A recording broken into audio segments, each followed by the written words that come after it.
Hey everyone, welcome to my channel Legal Logics. I hope you are doing well. दोस्तों इस video में हम discuss करने वाले हैं कि कितने तरह के कोर्ट्स होते हैं और इनकी क्या हायरार्की है in the civil and criminal cases. Supreme court, high court और डिस्ट्रिक्ट कोर्ट्स किस तरह से काम करते हैं और इनकी क्या-क्या पावर्स हैं वो भी हम डिस्कस करेंगे इस वीडियो में। चलिए स्टार्ट करते हैं।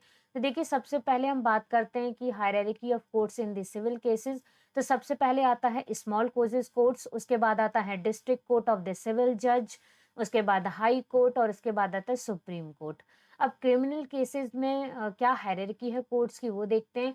देखिए सबसे पहले यहाँ पर आता है सेशन कोर्ट, उसके बाद आता है मेट्रोपॉलिटन कोर्ट्स, उसके बाद आते हैं हाई कोर्ट और उसके बाद आता है सुप्रीम कोर्ट। तो देखिए सुप्रीम और हाई कोर्ट जो है वो दोनों केसेस में सेम है। जो डिफरेंस आता है वो आता है लोअर लेवल पर। जैसे कि सिविल केसेस में डिस्ट्रिक्ट कोर्ट होते हैं, वैसे ही क्रिमिनल केसेस में सेशन कोर्ट होते हैं। आप यहाँ पर डिस्ट्रिक्ट कोर्ट नहीं कहेंगे उसे, आप यहाँ पर कहेंगे सेशन कोर्ट। ये सेशन कोर्ट भी डिस्ट्रिक्ट लेवल पर ही मैटर को हैंडल करते हैं, बट इन्हें डिस्ट्रिक्ट कोर्ट नहीं कहा जाता, इन्हें कहा जाता है सेशन कोर्ट। जो मेट्रोपॉलिटन कोर्ट्स होते हैं वो होते हैं मेट्रो सिटीज में, तो इसलिए इन्हें कहते हैं मेट्रोपॉलिटन कोर्ट्स।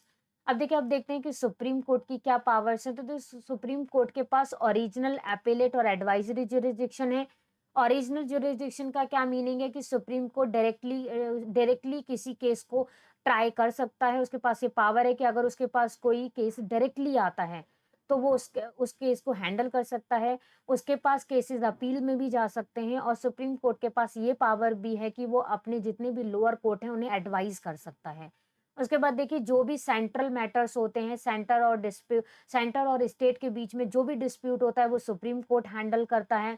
और अगर आपको कोई फंडामेंटल राइट का आपका वायलेशन हुआ है तो आप डायरेक्टली सुप्रीम कोर्ट जा सकते हैं। आपको किसी भी लोअर कोर्ट में जाने की ज़रूरत नहीं है।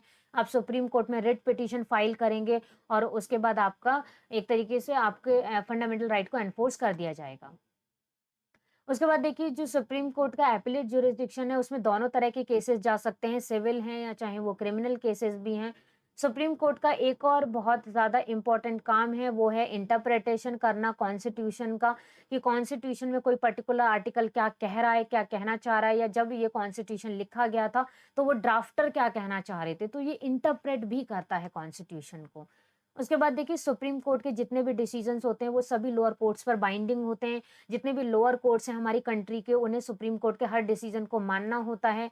हमारे कॉन्स्टिट्यूशन का आर्टिकल 141 सेम यही चीज़ कहता है कि जितने भी डिसीजन कोर्ट लेता है, सुप्रीम कोर्ट लेता है, वो as a rule of law लेकर चलेंगे। जितने भी लोअर कोर्ट्स हैं, सबसे पहले वो सुप्रीम कोर्ट के उन ऑर्डर्स को, उन डिसीजंस को समझेंगे, अंडरस्टैंड करेंगे और उसी के बाद वो अपने डिसीजन देंगे। देखिए हाई कोर्ट जो है, देखिए हाई कोर्ट का जुरिसडिक्शन उसी स्टेट में होता है जिस स्टेट में वो लोकेट होता है। जैसे कि दिल्ली हाई कोर्ट जो है वो दिल्ली के सभी केसेस को हैंडल करेगा जो उसके पास अपील में गए हैं। अगर हम बात करते हैं इंडिया की, तो इंडिया में अभी करेंटली 25 हाई कोर्ट्स हैं और जो 6 हाई कोर्ट्स हैं वो ऐसे हाई कोर्ट्स हैं जो मोर देन 1 स्टेट का जुरिसडिक्शन रखते हैं। जैसे कि मुंबई हाई कोर्ट हो गया, उसमें महाराष्ट्र, दादर एंड नागर हवेली, गोवा, दमन दीव जितने भी अदर स्टेट हैं उनका भी जुरिसडिक्शन मुंबई हाई कोर्ट के पास ही है। अगर हम बात करते हैं गुवाहाटी हाई कोर्ट की, तो गुवाहाटी हाई कोर्ट में आता है असम, नागालैंड, मिजोरम एंड अरुणाचल प्रदेश। तो ये जो असम है या नागालैंड है, ये जो अदर स्टेट हैं, इनका भी ज्यूरिसडिक्शन जो है वो गुवाहाटी हाई कोर्ट के पास ही है। अगर हम बात करते हैं पंजाब और हरियाणा की, तो पंजाब और हरियाणा में आते हैं हमारे पंजाब हो गया, हरियाणा हो गया, चंडीगढ़ हो गया।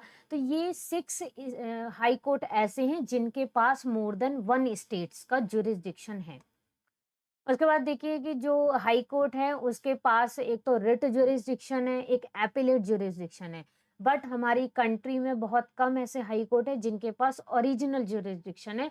इसका मतलब है कि बहुत कम ऐसे हाई कोर्ट हैं जो डायरेक्टली किसी सूट को ट्राई कर सकते हैं। ज़्यादातर हाई कोर्ट में वही केसेस जाते हैं जो निचले कोर्ट से अपील होकर जाते हैं। अब देखिए हाई कोर्ट के जितने भी डिसीजंस हैं वो सभी बाइंडिंग होते हैं सभी लोअर कोर्ट्स पर। जैसे कि सुप्रीम कोर्ट के डिसीजंस बाइंडिंग होते हैं, वैसे ही हाई कोर्ट के भी डिसीजन बाइंडिंग्स होते हैं जितने भी लोअर कोर्ट्स हैं उन पर। अब देखिए अब हम देखते हैं कि डिस्ट्रिक्ट कोर्ट्स क्या होते हैं। देखिए डिस्ट्रिक्ट कोर्ट्स जो है वो डिस्ट्रिक्ट लेवल पर जितने भी मैटर्स हैं उन्हें हैंडल करते हैं। हाई कोर्ट के सबॉर्डिनेट होते हैं डिस्ट्रिक्ट कोर्ट्स, और डिस्ट्रिक्ट कोर्ट्स में कुछ ऐसे डिस्ट्रिक्ट कोर्ट्स भी हैं जिनके पास अपने कुछ सेकेंडरी कोर्ट्स भी होते हैं। जो सेकेंडरी कोर्ट्स होते हैं वो एक तरीके से डिस्ट्रिक्ट कोर्ट्स की वर्किंग को एक तरीके से बहुत ईज़ करने के लिए हेल्प करते हैं कि बहुत ज़्यादा बर्डन होता है डिस्ट्रिक्ट कोर्ट्स पर, तो कुछ सेकेंडरी कोर्ट्स भी एस्टैब्लिश किए गए हैं उनकी हेल्प के लिए।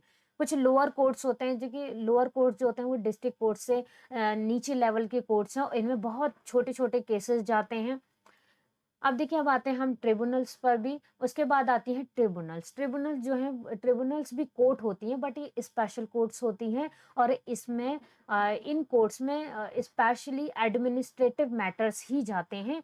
जैसे कि मान लीजिए कि कोई टैक्सेशन का मैटर है, कोई जो रेंट कंट्रोल ट्रिब्यूनल होती हैं वो सिर्फ रेंट से रिलेटेड मैटर ही हैंडल करती हैं, तो ये स्पेशल कोर्ट्स होते हैं जो स्पेशल मैटर्स को ही हैंडल करते हैं, ताकि इफेक्टिव और स्पीडी जस्टिस मिल सके, टाइम से आपको जस्टिस मिल सके, क्योंकि हमारा जुडिशियरी सिस्टम ऐसा है कि इस पर बहुत ज़्यादा बर्डन है। 10-10 सालों से केसेस पेंडिंग हैं, उनका कोई डिसीजन नहीं आया, तो ट्रिब्यूनल्स इसलिए एस्टैब्लिश की गई हैं ताकि पर्टिकुलर केसेस जो हैं वो पर्टिकुलर ट्रिब्यूनल्स में जा सकें और बहुत जल्दी और इस जल्दी जस्टिस मिल सके और एक तरीके का इफेक्टिव जस्टिस मिल सके। उसके बाद देखिए, हम बात करते हैं डिस्ट्रिक्ट कोर्ट्स की इन द क्रिमिनल केसेस। तो हम देख चुके हैं ये district courts in the civil cases था। अब उसी तरीके से डिस्ट्रिक्ट कोर्ट्स का डिवीजन जो है वो क्रिमिनल केसेस में भी है। तो सबसे पहले आता है सेशन कोर्ट, जैसा कि हमने देखा था। सेशन कोर्ट जो है वो डिस्ट्रिक्ट लेवल पर काम करते हैं। उसके बाद आता है judicial magistrate of the first class. उसके बाद आता है judicial magistrate of second class. उसके बाद आता है एग्जीक्यूटिव मजिस्ट्रेट। उसके बाद आते हैं चीफ मेट्रोपॉलिटन मजिस्ट्रेट, जो मेट्रो सिटीज़ में जितने भी कोर्ट्स होते हैं उसमें चीफ मेट्रोपॉलिटन मजिस्ट्रेट होते हैं। उसके बाद आते हैं metropolitan magistrate of the first class. तो देखिए, ये जो डिवीज़न है, जैसे कि सेशन कोर्ट होता है तो सेशन कोर्ट में ही डिवीज़न है इसका कि judicial magistrate of first class होते हैं, फिर सेकंड क्लास होते हैं। इनके पास केसेस भी उसके अकॉर्डिंग जाते हैं, जो इनका एक तरीके से जो हायरार्की है कोर्ट्स की, उसके अकॉर्डिंग ही केसेस जाते हैं और उसके अकॉर्डिंग ही केसेस अपील किए जाते हैं।